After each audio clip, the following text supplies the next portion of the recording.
কালকে তো পরীক্ষা, আমি তো কিছুই পড়ি নাই।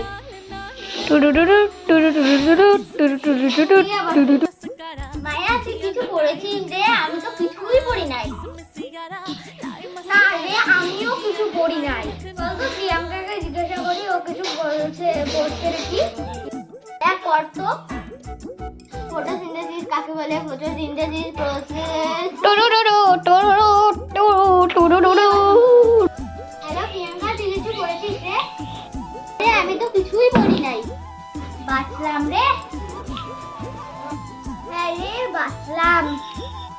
শুধু পুরো সিলেবাস পড়ে নিয়েছি, বইটাও রিভাইজ দিয়ে দিয়েছি, আর টপার বইটাও পড়ে নিয়েছি।